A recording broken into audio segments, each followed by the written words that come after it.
Please welcome to the stage Giumana Bercecci, anchor, Bloomberg Television.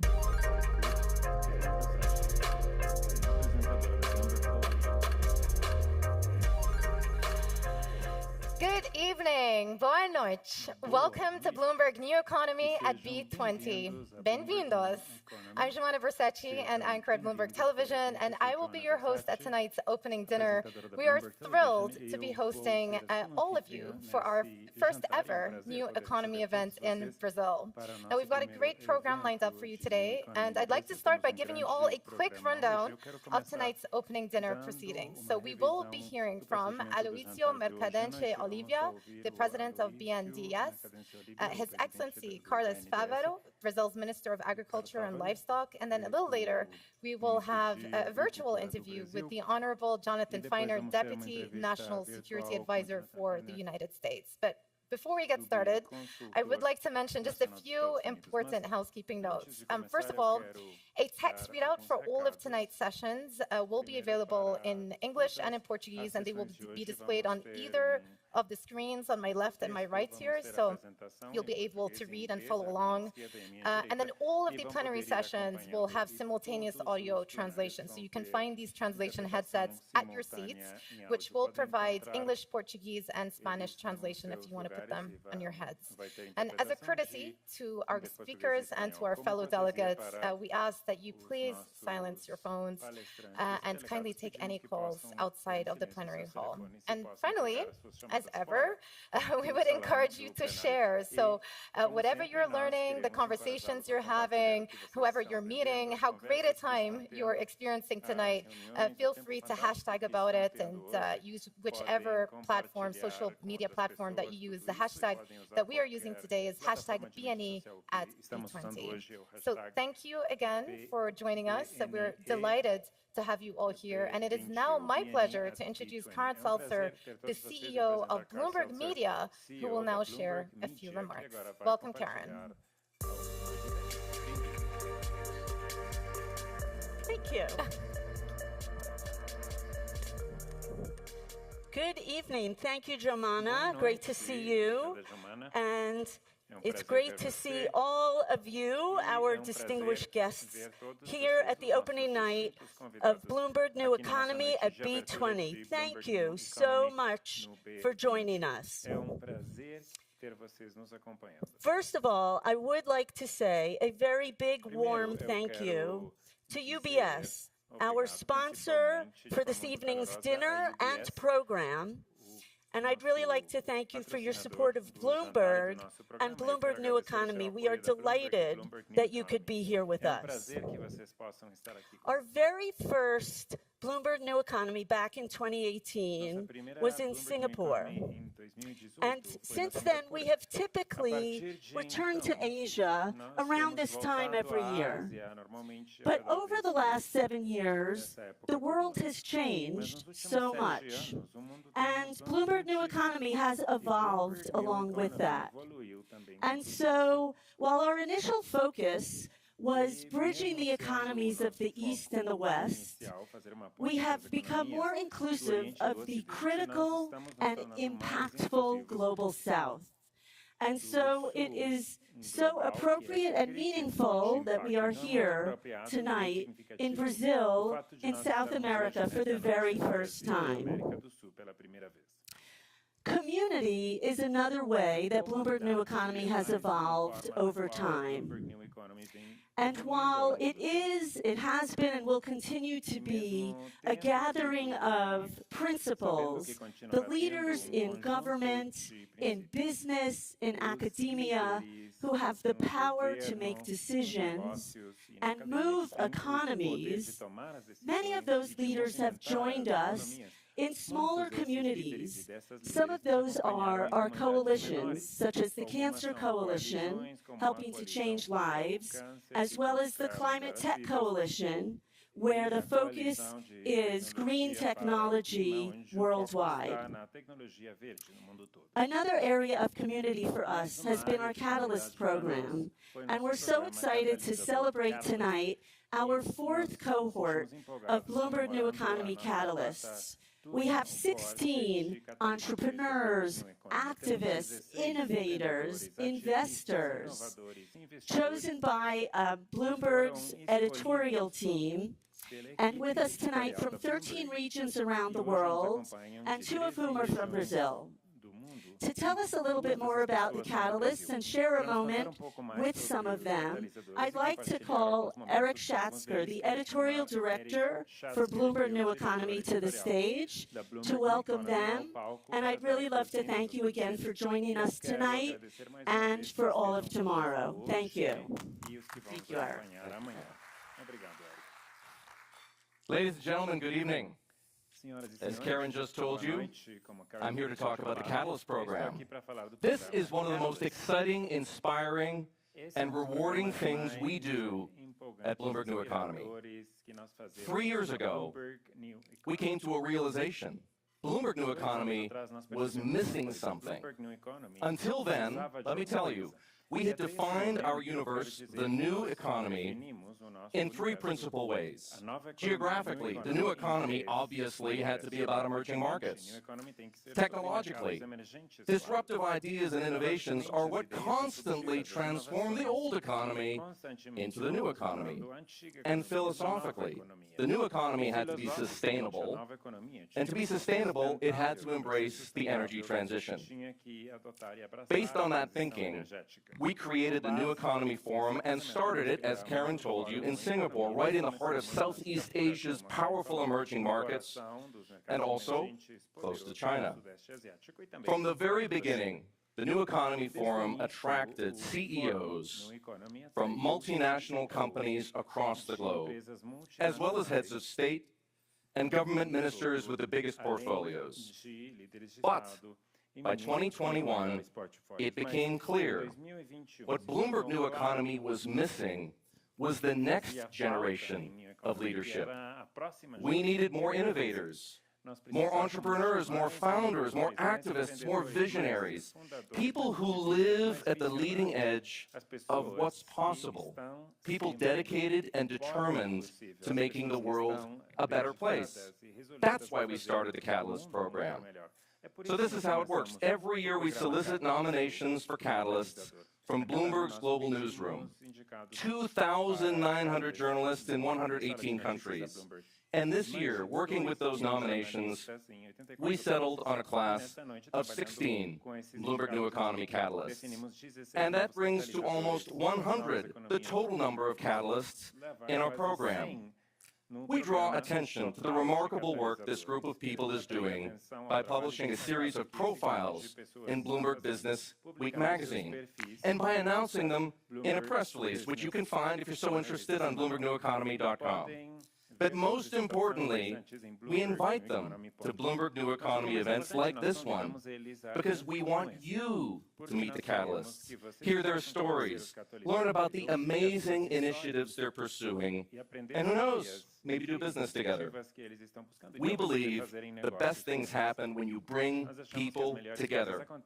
That, of course, is what events are for. I'm delighted to say that we have 8 of our Catalysts here with us tonight, and I want to introduce you to them. So let's bring them out. Ola Brown is General Partner of HealthCap Africa. Claudio Del Pozo is founder and CEO of the Eon Institute. Catherine Hutchins and Anil Rahabi are co-founders and directors of Good80. Philip Cowders is co-founder and CEO of Courageous Land. Kofi Owosu-Inshira is the founder and CEO of Ensano. Shuvendu Sharma is founder and director of Forest Eco Services, and Gonzalo Villar-Duarte is co-founder and executive director of the WEA Local Foundation. Please join me, ladies and gentlemen, in congratulating our Catalysts.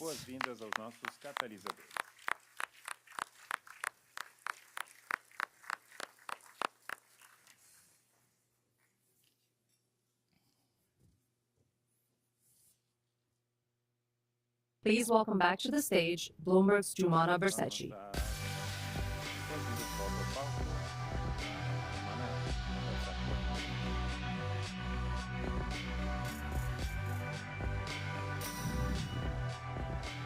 Thank you. Well, hello again, everyone. Now I'd like to introduce our first panel, a conversation exploring Brazil's economic and developmental priorities. And again, some housekeeping here. This conversation will be conducted in Portuguese, and I mentioned at the beginning that you have headsets on your chairs, so if you do want to listen to simultaneous translation, now would be a good time to put them on. So without much further ado, please join me in welcoming to the stage Aloizio Mercadante Oliva, the president of BNDES, His Excellency Carlos Fávaro, Brazil's Minister of Agriculture and Livestock, and Simone Iglesias, Economy and Government Reporter from Bloomberg. Welcome.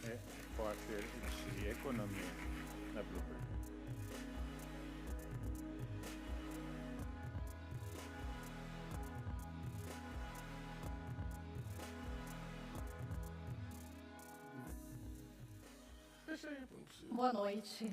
Muito obrigada pela presença do ministro Carlos Fávaro, do presidente do BNDES, Aloizio Mercadante. Nós estamos aqui com dois cases de sucesso desse terceiro mandato do presidente Lula. O ministro Fávaro com recorde de abertura de mercados mundo afora, mais de 260, se eu não estou enganada, e o presidente Mercadante fazendo superávit para o governo Lula. Então, eu gostaria de começar conversando com você sobre esse esforço que o Brasil vem fazendo há um ano e meio de liderar um processo de desmatamento que aumentou muito, e a gente hoje está diante de uma lei muito complexa, europeia, que prejudicaria e vai prejudicar substancialmente as exportações do Brasil. Eu queria ouvi-los nesse sentido. Há um trabalho da União Europeia para adiar por um ano a entrada em vigência. De que forma isso ajuda o Brasil a se adequar a novas regras duras que vêm pela frente? Perfeitamente. Muito obrigado, Simone. Boa noite, Aloizio, boa noite a todos. Esse é um tema muito relevante, Simone. O Brasil vem galgando passos fundamentais, conquistando mercados cada vez mais exigentes, por conta, primeiro, neste momento, com a volta do presidente Lula ao comando do país, ele reestabeleceu as boas relações diplomáticas. O Brasil não tem contencioso com nenhum país do mundo. Isso está facilitando muito o nosso trabalho. O segundo é a eficiência do sistema sanitário brasileiro, a qualidade dos nossos produtos. Veja, um exemplo muito claro disso.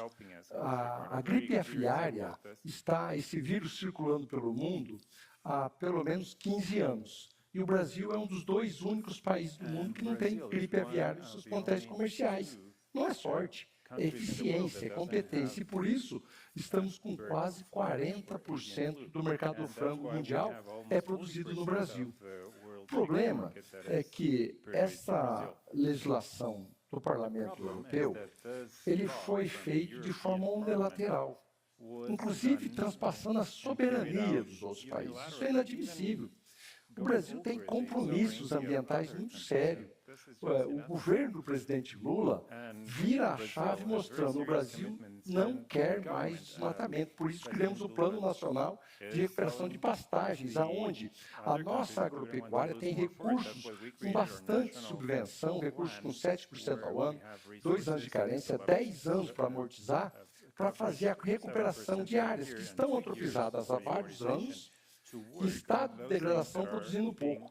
O produtor faz esse investimento e não precisa ir sobre a floresta. Acontece que a comunidade europeia deliberadamente superou a soberania brasileira. Isso nós não vamos concordar e por isso estamos agindo contra essa proposta, essa lei aprovada. O senhor aumentou o volume de financiamentos na sua chegada no BNDES. O banco vinha de um momento muito ruim nos últimos 4 anos. E em julho, o presidente Lula sancionou a LCD, que é uma letra de crédito importantíssima para financiar projetos de infraestrutura de desenvolvimento. Mas isso está trancado no Banco Central. Eu gostaria de saber se o senhor está conversando com o Gabriel Galípolo para efetivar a LCD. Eu acho que tem mais de 500 bancos de desenvolvimento no mundo. Mais ou menos 18 trilhões de dólares de ativo e um peso superior a 10% do investimento. E essa crise climática, eu diria, essa catástrofe climática que está se aproximando, os eventos são cada vez mais frequentes e profundos, exige uma resposta de um novo padrão na relação entre o Estado e o mercado. O custo da transição energética, do combate ao desmatamento, à descarbonização, é muito alto. É a primeira vez na história que a nova matriz energética é mais cara que a anterior, mas ela é indispensável para enfrentar a crise e as emissões. E você não faz isso sem banco público. O BNDES dá dois exemplos. A Bloomberg, estudo que ela publicou, é o banco que mais financiou a energia renovável e limpa na história em todos os países do planeta. É o número 1. Por isso o Brasil tem a terceira melhor matriz energética e o primeiro do G20. Essa discussão europeia vai terminar muito bem. A ambição do Brasil é liderar a transição energética, é liderar o combate às emissões de gás carbono, não só cumprir as nossas metas voluntariamente, mas ir além delas. 48% da nossa emissão é desmatamento da Amazônia. Então tem que ter muito rigor. No BNDES, por exemplo, nós temos imagens de satélite, tem uma parceria para que a sociedade civil produz, a ciência produz, não liberamos um financiamento se tiver desmatamento. E qualquer indício de queimado ou desmatamento, nós sustamos imediatamente o financiamento. O sistema financeiro está avançando nessa direção. O crédito tem que ser parte desse esforço. O Fundo Amazônia, senão vocês fizeram uma belíssima matéria hoje, sugiro que vocês leiam, mostrando a grandeza e a importância do Fundo Amazônia nesse esforço de combate ao desmatamento, o crime organizado. Um dos projetos que o BNDES financiou é uma central da Polícia Federal na Amazônia, 318 milhões de reais, exatamente para combater todas as formas. Roubo o narco-garimpo que está lá, madeira ilegal, desmatamento. Então, nós temos que ter operação de comando e controle, mas nós temos que ter investimentos para os 28 milhões de pessoas que vivem lá, ter alternativas de bioeconomia, de geração de renda e emprego, de valor agregado à floresta em pé. E digo mais uma coisa que até o ano que vem nós vamos ter já bons resultados. Nós lançamos um projeto do BNDES que é o Arco da Restauração da Amazônia. A nossa meta é plantar 6 milhões de hectares. A coisa mais eficiente para capturar carbono é plantar árvore. Então, nós já estamos colocando R$1 bilhão, uma parte não reembolsável. Grandes empresas brasileiras estão abraçando esse projeto. Nós precisamos de apoio internacional. Estamos lançando amanhã a plataforma da Bloomberg. Esperamos que essa plataforma ajude a captar e mobilizar recursos, porque se a gente fizer esse arco da restauração, são mais ou menos 50 bilhões de reais para chegar a 6 milhões de hectares, nós vamos proteger e blindar a floresta. Em 4 anos ela se regenera. Então, eu acho que nós não temos que brigar contra essas exigências, nós temos que ter liderança, firmeza, entregar os nossos compromissos, não permitir o desmatamento, reduzir as emissões, porque o Brasil está sendo vítima. É só olhar o que aconteceu no Rio Grande do Sul, a seca que está acontecendo no norte, os incêndios, que é o superaquecimento, ou vai para uma cidade do Rio de Janeiro, onde eu estou vivendo agora, você tem temperaturas acima de 50 graus no inverno.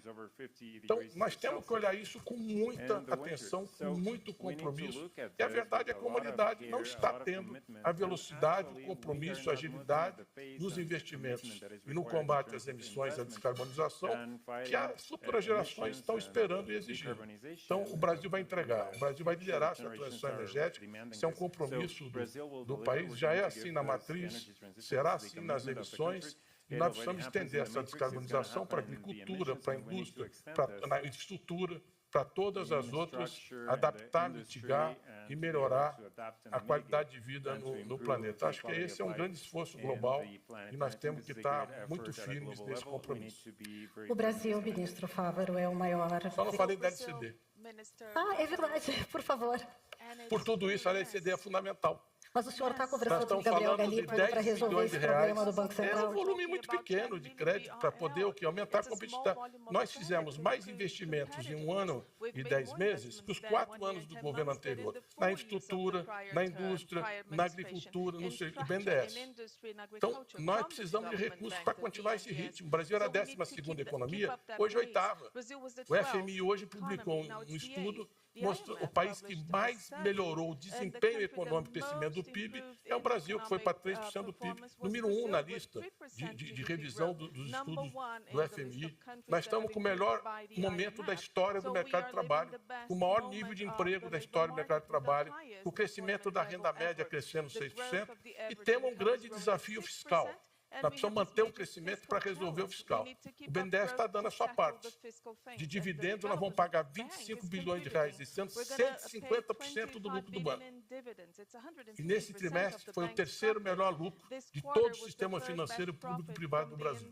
Nós estamos antecipando, fora os impostos, nós vamos pagar mais de 40 bilhões de reais ao Tesouro. Por quê? Porque nós queremos ajudar no arcabouço fiscal, é um banco público agora.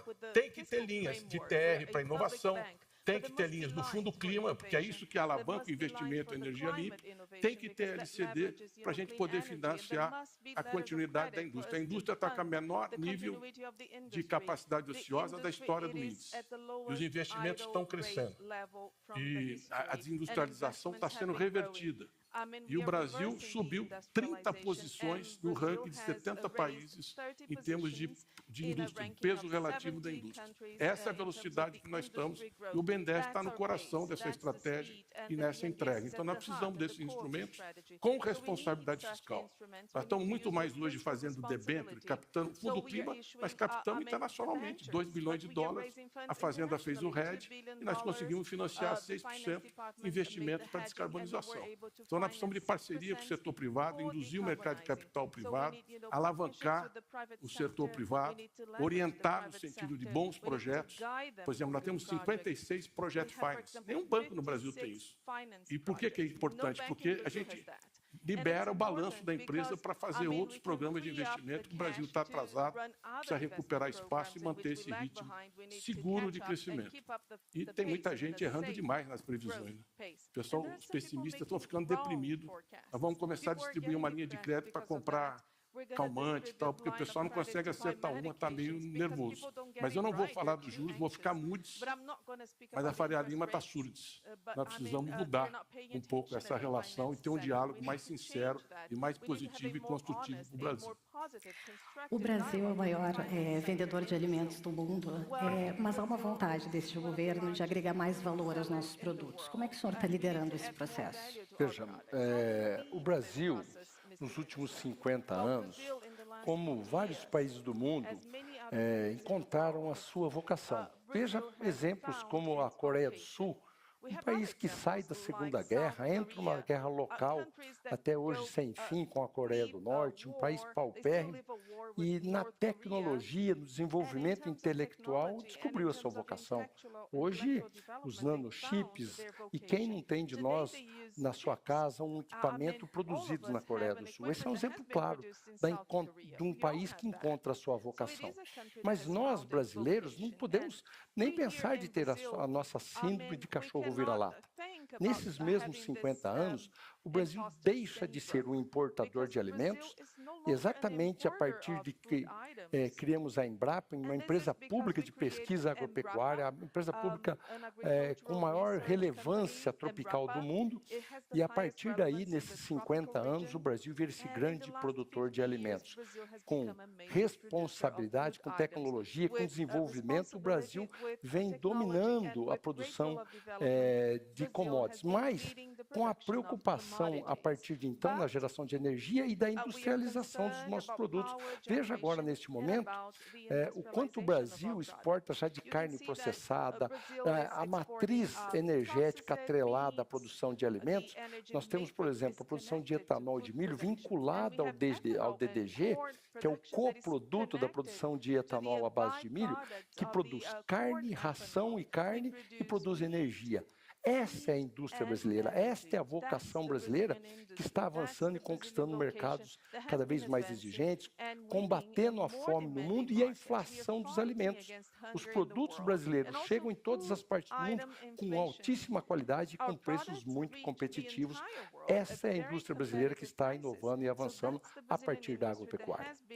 Existe uma divisão no governo com relação à adesão do Brasil à Rota da Seda na China. Quem defende dentro do governo que isso aconteça pensa nos investimentos imediatos. Quem defende que não aconteça teme que o Brasil acabe se distanciando dos Estados Unidos. Qual é a opinião dos senhores? Quer dizer, olha, nós estamos vivendo um cenário geopolítico muito difícil para o sul global, os países em desenvolvimento. Há um desacoplamento da China com o Ocidente, com a economia americana, e um protecionismo crescente, União Europeia, Estados Unidos, subsídios que a Ásia e a China vêm praticando há muito tempo, que com 74% das 2.500 medidas de política industrial que foram tomadas por China, Estados Unidos e União Europeia. Então, o sul global tem um imenso desafio de enfrentar esse protecionismo e esses subsídios que estão muito pesados também na economia americana e na economia da União Europeia e obrigados a se proteger para poder manter o seu crescimento, o seu parque produtivo, a sua indústria e investir em inovação, investir em transição energética, mas com realismo, que esse é o cenário que nós estamos vivendo.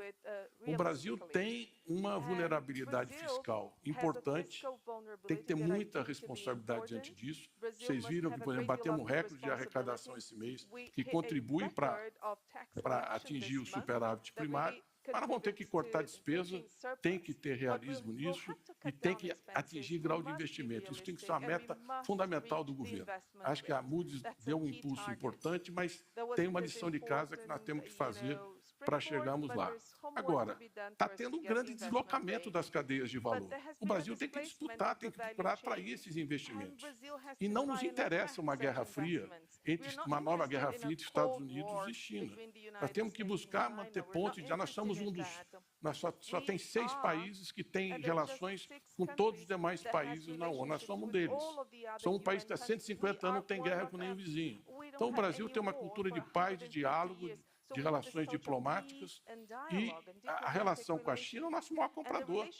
40% das nossas exportações, 25% das nossas importações. Como é que nós não vamos ter relação com a China? O mundo inteiro tem.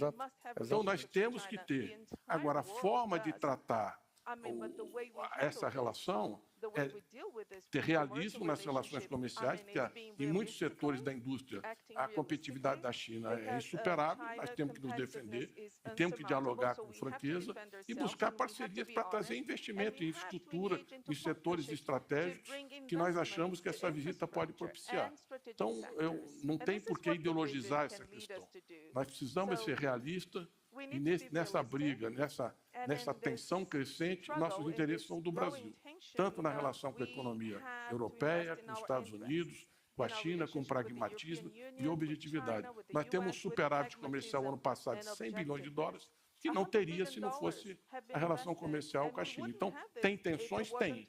Nós temos problemas na indústria, temos tomado medidas de defesa comercial. Os Estados Unidos colocou 100% de tarifa para importação de carro elétrico. Como o Brasil não vai fazer? Fizemos na química, fizemos siderurgia, fizemos algumas medidas de defesa comercial, e ao mesmo tempo sentamos na mesa e vamos negociar parcerias, integração das cadeias produtivas, atrações de investimento, e isso é uma coisa que o presidente Lula sabe fazer, é negociar bem e qual cultiveis as relações. Acho que nós vamos ter um bom encontro do presidente Lula com os chefes de Estado e um bom encontro também com o presidente Xi Jinping, que pode mudar o padrão de relação entre os dois países.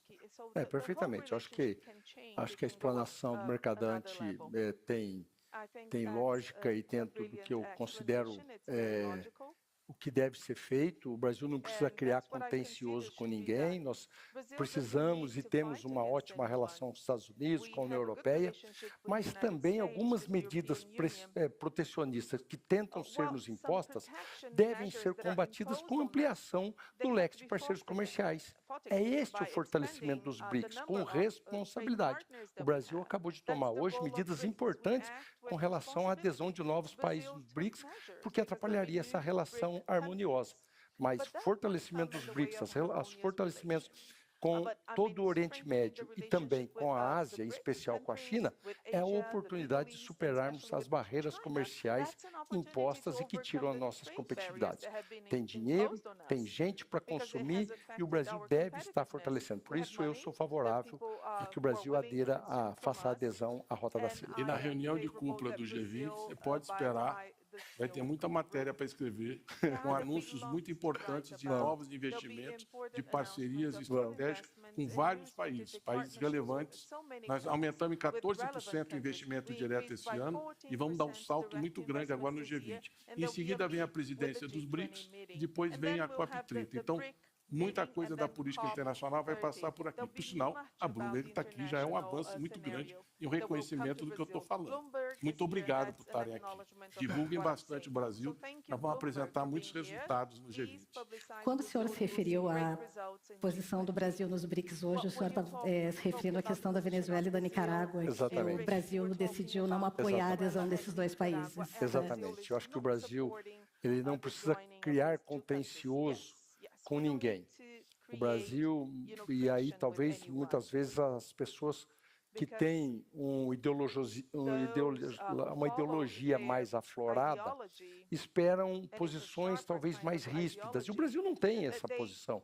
O Brasil é um país do diálogo, especialmente com a governança liderada pelo presidente Lula. Agora, tem certos limites. E esse foi um imposto com muita sabedoria, que certamente prejudicaria muito as relações comerciais com os BRICS, e o Brasil teve essa altivez, e eu fiquei muito feliz com esse posicionamento. A China tem investido muito nos países da América Latina. Pela primeira vez nos últimos 2 anos, ela investiu mais na nossa região do que em países desenvolvidos. Inaugura no mês que vem um porto no Peru, o Porto de Xangai, que o agronegócio tem muita expectativa, porque vai escoar a produção por ali. Qual é a expectativa do governo com relação ao porto e ao escoamento da nossa produção pelo Peru? Um sincronismo com essa relação com a Ásia, e o Brasil tem um plano estratégico que nunca teve nas rotas de interligação ao Pacífico. Hoje, a ministra Simone Tebet lidera um processo de rotas de escoamento da produção brasileira de leste a oeste, onde nós vamos atingir o Pacífico com algo em torno de 2.000 quilômetros em cada rota, muitas delas em estágio avançado para serem implementadas, rotas que usam a navegação no Amazonas, ou rotas que usam já ferrovias e rodovias entre Brasil, Bolívia, Peru ou Colômbia. Isso tudo está sendo levado para o Brasil ganhar competitividade. Nós estávamos historicamente ligados às relações comerciais com a Ásia e com o Oriente Médio, mas de costa, saindo pelo Atlântico. Nós estamos mudando essa matriz de transporte, o que vai trazer competitividade, principalmente aos commodities brasileiros, e relações comerciais mais efetivas. Há dois projetos muito importantes nisso. A ferrovia bioceânica, que tem um problema da travessia dos Andes, mas usar o porto, nós teríamos um ganho de competitividade muito grande no comércio com a Ásia, especialmente com a China. Na navegação, você ganha 10, 12 dias de navio.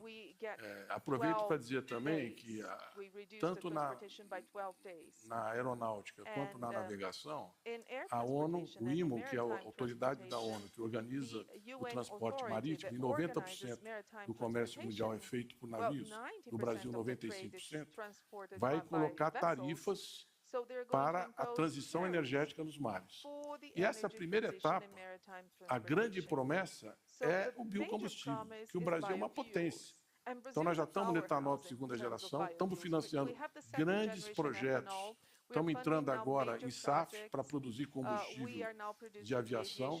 Por sinal, trouxemos também o carro elétrico da Embraer para o Brasil. Em 2026 vamos ter um carro elétrico aí, com 2 motores elétricos, 5 passageiros, 100 quilômetros de autonomia, silencioso, sobe e desce com o helicóptero e voa. Já estou fazendo publicidade, já tem 2.900 contratados para vender, 13 países. Façam a lista aí, porque é uma coisa muito promissora. Nós estamos entrando em SAF e vamos entrar em combustível de navegação. Se nós entrarmos em 3, 4% do combustível de navegação, nós temos que dobrar a produção de etanol no Brasil. Esse é o tamanho do mercado que está se abrindo. E se nós não tivermos energia renovável na navegação, nós vamos pagar multa, porque vai ter um pedágio por tonelada de emissão que você faz no trajeto. Então, a saída para o Pacífico é muito importante.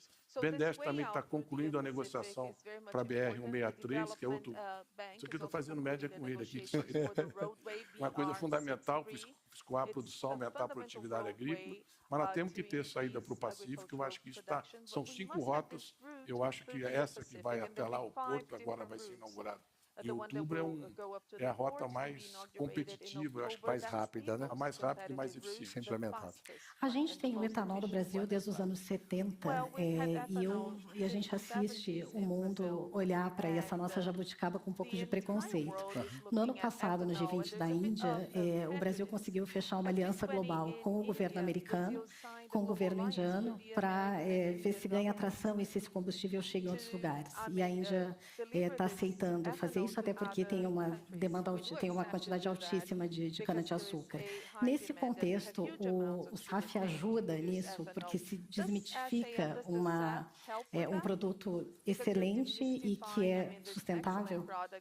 Olha, o Brasil está caminhando para a mobilidade híbrida.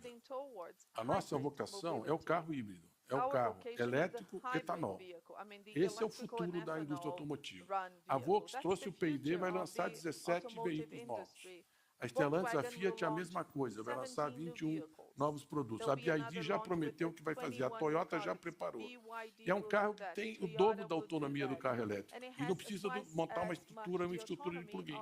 Você coloca etanol no posto, isso aí alimenta o elétrico e você vai daqui a Salvador sem parar num posto de gasolina. Isso é o futuro da nossa indústria. Então, nós estamos com 130 bilhões de reais de anúncios de investimento na indústria automotiva. As vendas estão muito fortes, ainda com alguma importação, porque nós estávamos atrasados na modernização do parque automotivo, e nós temos que entrar também no ônibus elétrico, que descarboniza as grandes cidades e melhora a poluição do ar.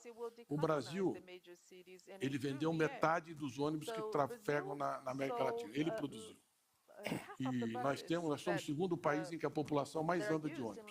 Então, nós temos 177 mil ônibus para transformar em ônibus diesel e em ônibus elétrico. Nós temos um potencial de compra e de transformação e temos já várias empresas produzindo ônibus. E terminada a eleição municipal, que nessa fase você não pode avançar, vão ter linhas de financiamento muito fortes do BNDES e da Caixa Econômica Federal para acelerar a transição para a mobilidade elétrica no ônibus, e a mobilidade híbrida está chegando e vai gerar muita inovação, muito emprego e descarboniza mais que o elétrico. E não precisa de uma infraestrutura própria. Então, vocês também se preparem para comprar um bom carro híbrido produzido no Brasil. Vai ser mais eficiente, com mais autonomia, gera emprego e renda aqui. Mas eu queria dar feedback sobre esse preconceito antigo que existia sobre o etanol brasileiro. Veja que, em função de uma política de restrição à importação do açúcar brasileiro para a América, para os Estados Unidos, o Brasil também tem protecionismo com relação ao etanol desde para entrar no Brasil. E uma discussão minha, poucos dias atrás, com o secretário da Agricultura americano sobre o banimento dessa taxação. E ele esperava que a discussão fosse para o campo da discussão da tarifa do açúcar. And then he thought we were discussing the sugar tariff, but the proposal I was making is a bit O different. Brasil inovou e hoje nós temos Brazil has been innovating, and today da we nossa have gasolina 27% com of our etanol, gasoline that contains 27,5%. ethanol. The gasoline is Bastava que os Estados Unidos 27% tivessem uma ethanol. política dessa de I mean, if combustível the renovável, US were verde, to develop, na ordem de a policy 15%, for que nós green tranquilamente fuel at the tiraríamos a rate of tarifa da importação, 15%, so that we certamente could eles não precisariam lift exportar para o Brasil the e colocar todo o import etanol deles lá tariff. na So mistura they da wouldn't gasolina need deles. to import Esse é o from Brazil. They can desafio. use Esse corn pacto ethanol that they produce in the entre Índia, US. Brasil e Estados Unidos, So que this tem a pact between capacidade India, de Brazil, and servir o United mundo com States, etanol, because we can serve the combustível entire verde, world with renovável, ethanol, SAF, with renewable certamente vai green mudar a fuel, matriz de and this Só uma will frase. definitely Eu queria change muito the energy agradecer a presença matrix. da Bloomberg. I Acho que é would muito like importante, to é uma thank janela para a Bloomberg gente for falar being do here. evento It's de a alto window nível of que vocês vão ter opportunity for us esses to dias. speak up. It's a E high-level também event to agradecer be a held plataforma que in nós the vamos estar forthcoming lançando day. amanhã, And I que é would uma like to thank you plataforma de for the investimento platform. It is an investment platform. There'll be 6 projects. All of them will be connected to decarbonization, green economy, climate change, and reforestation. We are going to earmark resources to leverage investments in Brazil. So congratulations on this initiative. 120 countries have been engaged, and Bloomberg is contributing with the communication channel. I need to close the panel, and I would like to thank you very much for attending. Thank you so much. Please welcome back to the stage Bloomberg's Jumana Bersetti.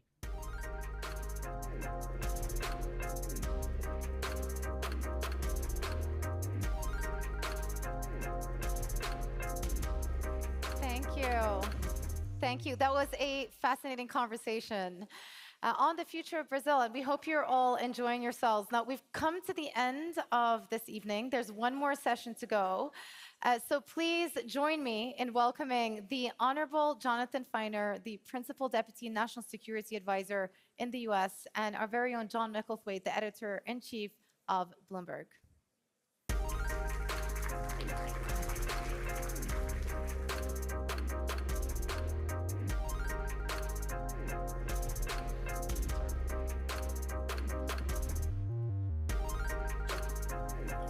Jonathan Feiner, if the music could calm down a bit, you get a very lengthy musical introduction. Thank you very much for doing this. Deputy National Security Advisor, you have a wide audience of people from the region here. And can we begin with the contest, which we just heard a little bit about in the previous panel, about the contest between the United States and China inside this region. And the US has obvious advantages, which you know, but China is pushing back, especially on development projects. And next month, Xi Jinping will inaugurate a port in Peru when APEC happens here. And I wondered, what is the US strategy as you see it to counter China in this region? Thanks very much, John, and thanks for having me. Look, I guess I would start by saying this is a region that's going to make its own decisions, its own economic decisions, its own decisions about trading partnerships, about security partnerships. And the United States very much respects the sovereignty of the countries in the region and their ability to make their own decisions about what's best for their future. We've also been quite clear that we are engaged in a global competition with China, and that competition is at the core of the US-China relationship, and that it's not limited to the Indo-Pacific, but that it's playing out in other regions of the world, including here in our own hemisphere. There was a narrative that I think that was prevailing when this administration took office, that the United States was sort of on the verge of being surpassed by China as an economic power. That United States influence was waning in the world, that China's influence was on the rise. I think those predictions have very much been reversed over the course of the last few years, in large part because of the partnerships the United States has built with key allies and key partners, including very much in our own hemisphere, and because of the investments that we have made in our own sources of strength here in the United States. And so what we're seeing play out now in this region, in Africa, in the Indo-Pacific, and in Europe, we believe very much is demonstrating the value proposition of working alongside the United States, in the construction of high standard critical infrastructure, in pursuing clean energy policies, in developing advanced technologies. And we feel very good about our position in the region and about the value proposition we offer countries as they make these decisions about the partnerships they will choose. Do you think there are things, though, that you could do in terms of amassing private capital and those kind of options that America could begin to fight back against this kind of development economics that China is practicing? Well, one of the huge advantages the United States has, a force multiplier for the United States, and again, goes to this question of the value proposition of working with the United States, is our dynamic and robust private sector, unparalleled anywhere in the world. The United States doesn't have a sovereign wealth fund. We don't have state-owned enterprises that we can direct in terms of their capital flows or investment decisions. But what we can do is incentivize and work with our private sector to invest in areas of strategic significance and importance to us. And we see a demand signal for that investment all around the world, including very much here in our own hemisphere, and believe that there has been a lot of progress in that regard over the course of the past few years, and it's something we very much want to incentivize. It's something unique that the United States can bring to bear in terms of the scale and the scope and the sort of cutting-edge nature of what our private sector offers. Can I push you on an example of somewhere which seems to be going badly in this respect, which is Venezuela? You have Maduro, who has been backed by Russia, backed by China. He's closing ranks, he's silencing critics. An election which most people think was unfair, he's saying it's fine.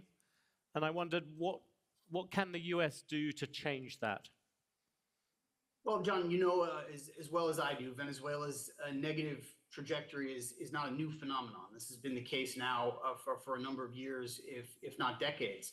And I think, if anything, this administration, prior to the July 28th elections, gave Venezuela and gave the Maduro regime every opportunity to do the right thing. Incentivize the possibility of democratic steps and maybe even ultimately a democratic transition with the promise of the easing of sanctions.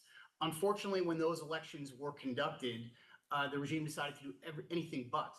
And, you know, we were clear-eyed about this possibility. We knew this was very much the direction they could ultimately choose. And the result of those elections has been interesting because it's quite clear to us, also quite clear to independent election observers like the Carter Center and like the EU officials who helped monitor this election, that Edmundo Gonzalez got the most votes. And the Maduro regime has claimed otherwise. But the rest of the region has basically lined up to not accept the claims that Maduro won this election. You see very few countries coming out and saying that they accept those results.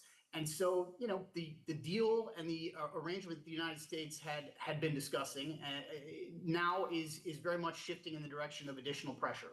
We've taken sanction steps in September against a number of Venezuelan entities with a focus on the people and the institutions who perpetrated what we consider to be a wholly illegitimate election, and people who have, since the election, gone about systematically rounding up, arresting, and suppressing opposition figures, which is not something the United States is going to stand for, and we don't believe it's something that the countries of the region should stand for as well. More than 50 countries agreed to a statement in the context of the General Assembly, essentially rejecting these election results and calling for Venezuelan authorities to stop the repression of opposition figures. And we are going to continue to work with our partners and allies in the region, including some who maintain relations with the Venezuelan regime, to make sure that this pressure stays on until Venezuela returns to a democratic path. Do you think that Venezuela can become a democracy again, a normal democracy? I don't see why that shouldn't be the case. I think that is very much the will of the Venezuelan people, which was clearly expressed even in an election in which it was very difficult to do so, and in which the regime took a number of steps, including disqualifying the opposition candidate who won more than 90% of the votes in the opposition primary. But the opposition aligned around a different candidate. The Venezuelan people voted in large part for that candidate. And so that, we believe, is fundamentally an expression for a desire to return to a democratic path, and ultimately the will of the people there should be respected. Just looking at the region and its relationship with the United States at the moment, the last person I interviewed on a stage was Donald Trump, and what he put forward very strongly was the idea that he would impose tariffs on the whole of this region, 20%, 20%. He would hit Mexico and places like that particularly hard. And I wondered, without entering partisan politics, whether you could speculate what would happen to the relationship between the United States and Latin America if that happened. Well, look, one of the things I have the luxury to do as someone who works on the national security side of our government, and instead of on the political side of our government, or instead of on a political campaign, is not to have to respond to statements that are made in the context of a campaign like that. We have obviously adopted a wholly different approach, economic approach to building strong relations with nations that we consider to be partners, not subordinates.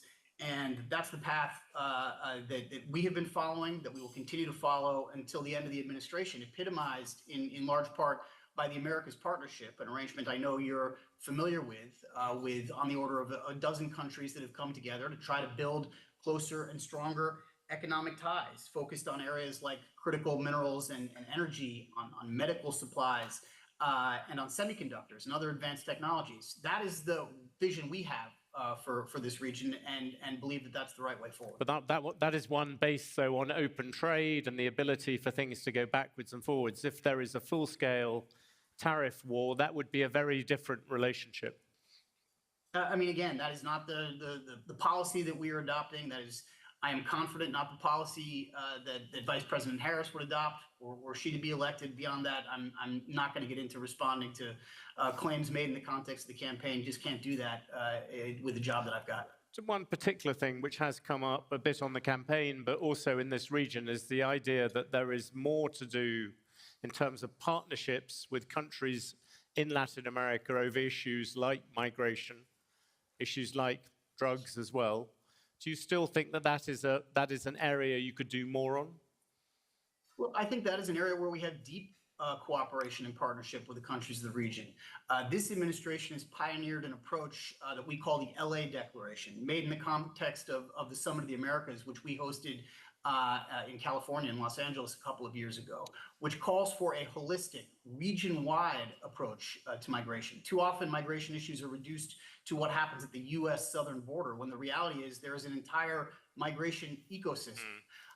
And the countries of the region have bought into that vision for how migration can and should be managed, both in terms of enforcement at various borders, and also in terms of legal and lawful pathways for migrants who have legitimate claims to, in an orderly way, make their way to another country. We are doing both of those things with our partners in the region under this banner of the LA Declaration, which has been, we believe, a significant success in trying to manage what is a very difficult crisis.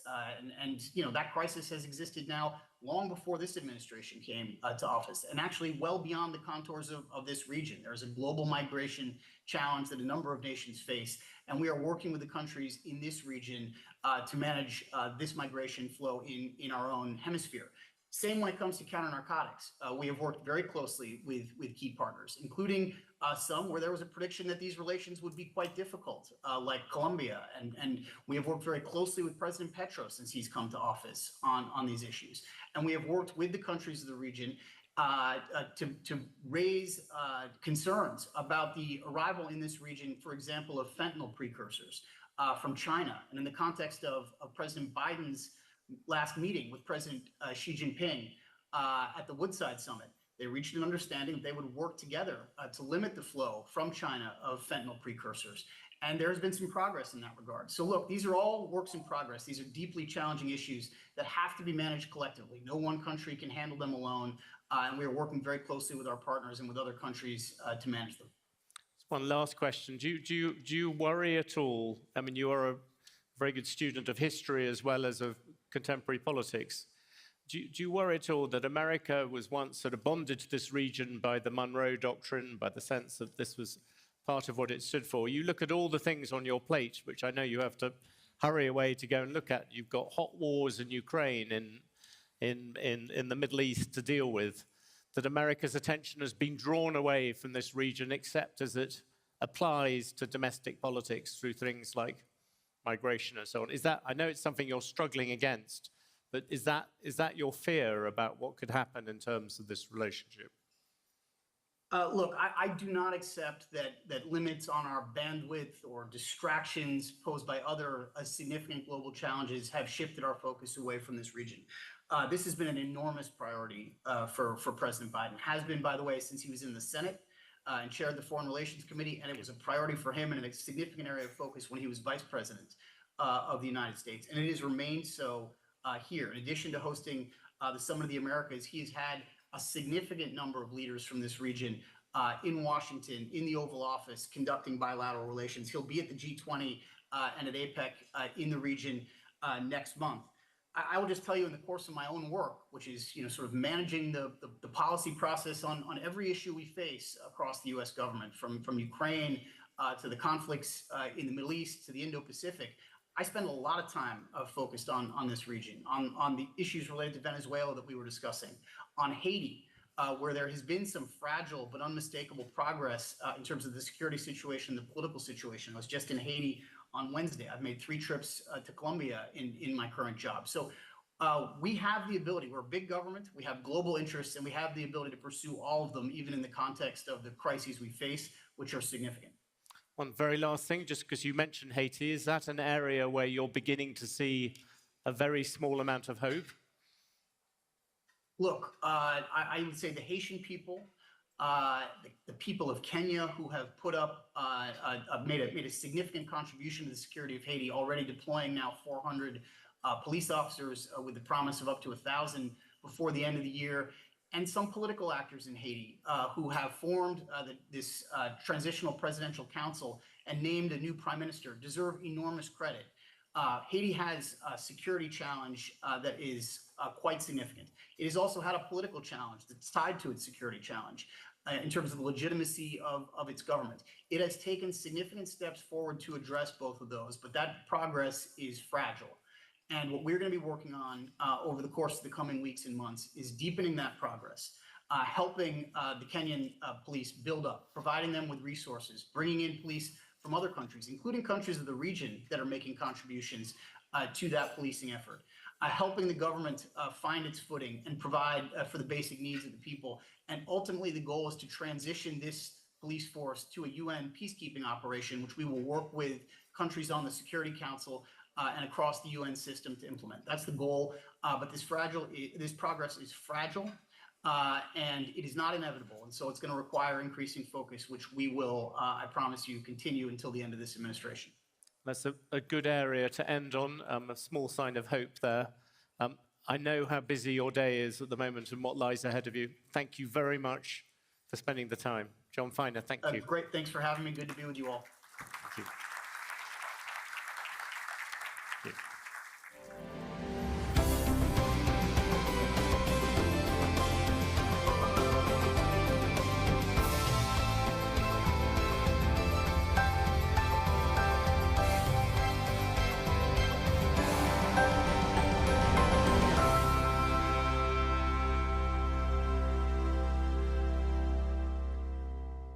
Please welcome back to the stage Bloomberg's Jumana Bercetci.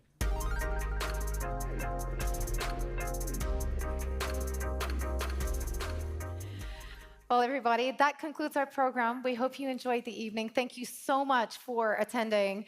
And a few reminders before you go today, just a couple of things to bear in mind, given I've been giving you a lot of the housekeeping tips today. Our plenary program begins tomorrow at 9 a.m. in the morning when Mike Bloomberg will be opening up another fascinating set of discussions. We've got fantastic panels lined up for you throughout the course of the day tomorrow. And there is a help desk upon arrival for any events, questions, concerns about the event that we're having tomorrow. Also, remember to bring your badges because that is key for entry. But finally, most of all, thank you so much for joining us tonight. And we really look forward to seeing you all back here, same place tomorrow at 9 in the morning. Thank you.